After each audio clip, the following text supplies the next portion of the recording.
तो दोस्तों मूवी की शुरुआत होती है ईयर 2007 में, इराक से, जब इराक के प्रेसिडेंट बुश अमेरिका और इराक के बीच चल रहे वॉर को खत्म करने की घोषणा करते हैं, जिस वजह से दोनों देश के बीच चल रही युद्ध अब खत्म हो जाती है। लेकिन उसके बावजूद भी अमेरिका अपने 2 स्नाइपर्स को इराक भेजती है, क्योंकि अमेरिकन कंपनी का इराक में पाइपलाइंस कंस्ट्रक्शन का काम चल रहा था। हालांकि वॉर खत्म हो गया था, लेकिन दुश्मन देश में अमेरिकन वर्कर्स सुरक्षित नहीं थे, क्योंकि कोई था जो अभी भी उन वर्कर्स को यहां मार रहा था। इसलिए सार्जेंट मैथ्यूज को उसके स्पॉटर सार्जेंट आइजक के साथ यहां भेजा गया था। इन लोगों का काम उन्हें मारना था जो कंस्ट्रक्शन पर काम कर रहे लोगों को मार देते हैं। दोनों तेज धूप में पत्थरों के बीच छुपकर पाइपलाइन पर नजर रखे हुए थे कि कहीं यहां पर कोई दुश्मन तो नहीं है। दोनों छुपकर अपना काम कर रहे थे। धीरे धीरे समय बीतता है और इन दोनों को यहां छिपे हुए पूरे 20 घंटे से भी ज्यादा का समय हो जाता है। घंटों तक इंतजार करने के बाद मैथ्यूज का सब्र टूटने लगता है और वह आइजक से कहता है कि मुझे नहीं लगता कि यहाँ पर कोई इराकी सोल्जर है, क्योंकि इस जगह पर केवल कुछ मरे हुए वर्कर्स और कुछ मरे हुए अमेरिकन गार्ड्स हैं। इसके अलावा मुझे वहां कोई भी दिखाई नहीं दे रहा, इसलिए हमें वहां खुद जाकर चेक करना चाहिए। लेकिन आइजक कहता है कि नहीं, हमें वहां नहीं जाना चाहिए, क्योंकि वहां पर जितने भी लोग मरे हैं उन्हें किसी ने हेडशॉट से मारा है।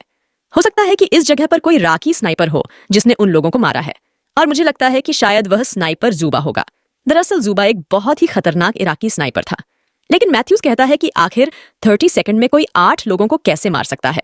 मैथ्यूज को लगता है कि यहाँ पर जितने भी लोग मारे गए हैं उन लोगों पर किसी ग्रुप ने हमला किया होगा, लेकिन आइजक को लगता है कि जरूर यहाँ पर कोई ना कोई स्नाइपर मौजूद है। अब उन दोनों को यहाँ इंतजार करते हुए पूरे 24 घंटे बीत जाते हैं, और उन 24 घंटों में उन्हें यहाँ कोई भी एक्टिविटी देखने को नहीं मिली थी।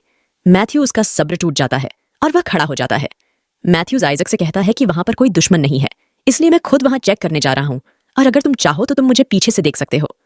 आइजक भी मैथ्यूज को वहां जाने से मना करता है, लेकिन मैथ्यूज उसकी बात नहीं मानता और वह कंस्ट्रक्शन वाली जगह पर जाने लगता है। आइजक पीछे से उस पर नजर रखता है। कंस्ट्रक्शन साइट पर आकर मैथ्यूज को अमेरिकन सोल्जर्स और वर्कर्स की डेड बॉडीज दिखाई देती है। मैथ्यूज को एक मरे हुए सोल्जर के पास से रेडियो मिलता है, जिसे लेकर वह आगे बढ़ता है।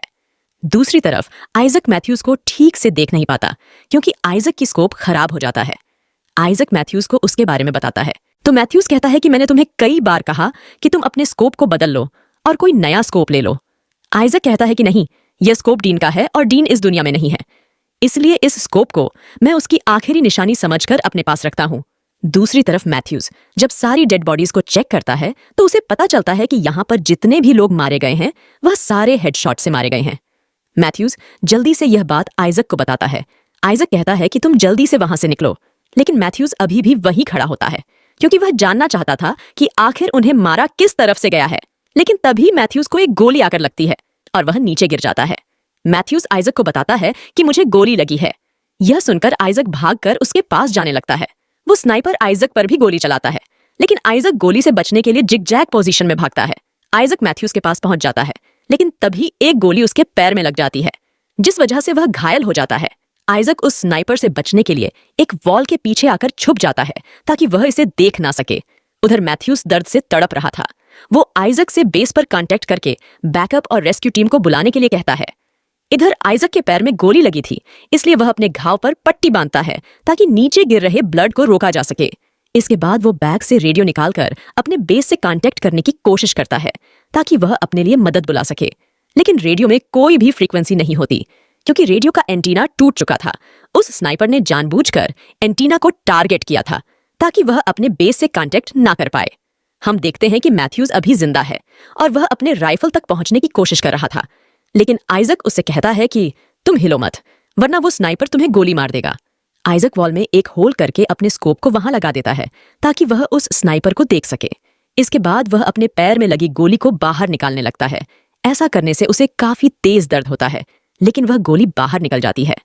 अब दर्द की वजह से आइजक यहाँ बेहोश हो जाता है। कुछ समय बाद जब उसे होश आता है, तब उसे रेडियो पर कुछ हलचल सुनाई देती है। आइजक को लगता है कि बेस के लोग उससे कांटेक्ट करने की कोशिश कर रहे हैं, इसलिए यह उन्हें अपना नाम बताता है और कहता है कि हमें गोली लगी हुई है, इसलिए हमें मदद चाहिए। वो लोग उधर से कहते हैं कि हम तुम्हें देख नहीं पा रहे हैं, इसीलिए तुम हमें अपनी एग्जैक्ट लोकेशन बताओ, या फिर तुम जहां हो वहां से खड़े होकर गोली चलाओ, तभी हम तुम्हारे पास आकर तुम्हें बचा लेंगे। उनकी बात सुनकर आइजक थोड़ा परेशान हो जाता है, जिस वजह से इसे उस आदमी के ऊपर शक होने लगता है। वह आदमी जो करने के लिए आइजक से कह रहा था, वह सारी चीजें नियमों के खिलाफ थी, आइजक नोटिस करता है कि उस आदमी का एक्सेंट एक अमेरिकन की तरह बिल्कुल भी नहीं लग रहा है, इसलिए यह समझ जाता है कि वह वही स्नाइपर है जिसने इन्हें गोली मारी है। वो स्नाइपर अब इसे भी मारना चाहता है, इसलिए वो इसकी एग्जैक्ट लोकेशन पूछ रहा है। दरअसल उस स्नाइपर को आइजक के रेडियो की फ्रीक्वेंसी मिल गई थी, जिस वजह से वह इससे बात कर सकता था। आइजक कहता है कि मैं जानता हूं कि तुम कौन हो। यह सुनकर वह कहता है कि मैं जानता था कि तुम मुझे पहचान लोगे, इसलिए अगर तुम यहाँ जिंदा रहना चाहते हो और अगर अपने साथी को भी जिंदा देखना चाहते हो तो तुम मुझसे बात करते रहो। मैथ्यूज को जिंदा रखने के लिए आइजक को ना चाहकर भी उस स्नाइपर से बात करनी पड़ती है। वो स्नाइपर आइजक से कुछ पर्सनल सवाल पूछता है, जैसे कि यह स्नाइपर कैसे बना और उसके परिवार में कौन कौन है। वो स्नाइपर आइजक के बारे में सारी चीजें जानने लगता है। आइजक उसे वो सब इसलिए बताता है ताकि वह उसे अपनी बातों में उलझा कर रखे। आइजक स्नाइपर की लोकेशन जानने के लिए अपने स्कोप से देखता है और जमीन पर एक मैप बनाता है और सोचता है कि आखिर वह स्नाइपर कहाँ हो सकता है। आइजक उस स्नाइपर से पूछता है कि तुम कौन हो, तो वह कहता है कि मैं यहाँ का एक सिविलियन हूँ और मैं सिर्फ अपने देश को बचाने की कोशिश कर रहा हूँ। आइजक कहता है कि तुम ऐसा क्यों कर रहे हो? यहाँ का युद्ध तो अब खत्म हो चुका है। तुमने यहाँ जितने भी लोगों को मारा है सारे मासूम लोग थे, क्योंकि वह लोग सिर्फ पाइपलाइन में काम कर रहे थे और उस पाइपलाइन को बनने के बाद उससे इराकी गवर्नमेंट का ही फायदा होगा। लेकिन तुम यहाँ काम कर रहे लोगों को मारकर सारी चीजें खराब कर रहे हो और तुम खुद को एक इराकी कहते हो। यह सुनकर वह आदमी हंसने लगता है और कहता है कि कोई युद्ध खत्म नहीं हुआ, युद्ध सिर्फ तुम्हारे लिए खत्म हुआ है। हम जैसे लोगों के लिए युद्ध अभी खत्म नहीं हुआ। तुम्हें क्या लगता है कि क्या वह सारे पैसे इराकी गवर्नमेंट को मिलेंगे? ऐसा बिल्कुल भी नहीं होगा, बल्कि वह सारे पैसे अमेरिकन सरकार को मिलेंगे। आइजक को यहाँ एक सोल्जर के पास रेडियो दिखाई देता है, इसलिए यह उस स्नाइपर की बात इग्नोर करके रेडियो लेने की कोशिश करता है। लेकिन वो स्नाइपर कहता है कि मुझसे बात करते रहो वरना मैं मैथ्यूज को मार दूंगा। यह सुनकर आइजक कहता है कि तुम्हें उसका नाम कैसे पता? स्नाइपर कहता है कि मुझे तो यह भी पता है कि तुमने कितने लोगों को मारा है, और अगर आज मैंने मैथ्यूज को मार दिया तो यह वह दूसरा आदमी होगा जो तुम्हारी गलती से मारा जाएगा, क्योंकि तुम्हारी गलती से पहले भी एक आदमी मर चुका है जिसका नाम डीन था। दरअसल डीन आइजक की गलती से मरा था, क्योंकि आइजक का निशाना चूक गया, जिस वजह से वो गोली डीन को लग गई और वो मारा गया। स्नाइपर की बात सुनकर आइजक काफी हैरान होता है और सोचता है कि आखिर उसे यह सब कैसे पता चला। आइजक को प्यास लगी हुई थी, इसलिए वह अपनी बोतल निकालकर पानी पीता है, लेकिन बोतल खाली होती है क्योंकि स्नाइपर ने बोतल के बीच में गोली मारी थी। स्नाइपर कहता है कि मैंने जानबूझकर बोतल में गोली मारी थी। आइजक कहता है कि तुम बकवास कर रहे हो, क्योंकि कोई भी इतना सटीक निशाना नहीं लगा सकता। स्नाइपर कहता है कि मैंने तुम्हारे रेडियो को तोड़ दिया ताकि तुम अपने बेस से कांटेक्ट ना कर पाओ, और मैंने जानबूझकर तुम्हारे पैर में गोली मारी है ताकि तुम यहां से भाग ना पाओ। स्नाइपर कहता है कि तुम बिना पानी और इलाज के यहाँ तड़प तड़प कर मरने वाले हो। आइजक कहता है कि तुम एक आतंकवादी हो।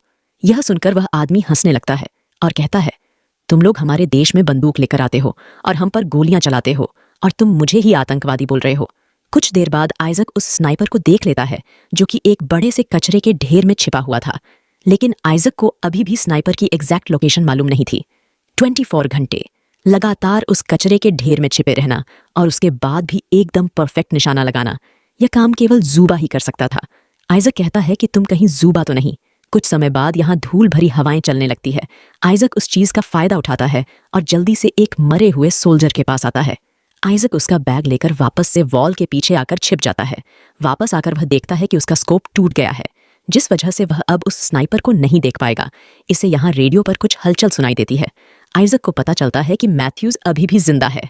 आइजक उसे स्नाइपर की लोकेशन बताता है और वह स्नाइपर को अपनी बातों में उलझा कर रखता है ताकि मैथ्यूज अपनी राइफल तक पहुंच जाए। मैथ्यूज के पास एक एम्ब्लेम था जो एक शीशे की तरह काम करता है, इसलिए वह उस एम्ब्लेम से कचरे के ढेर की तरफ देखता है।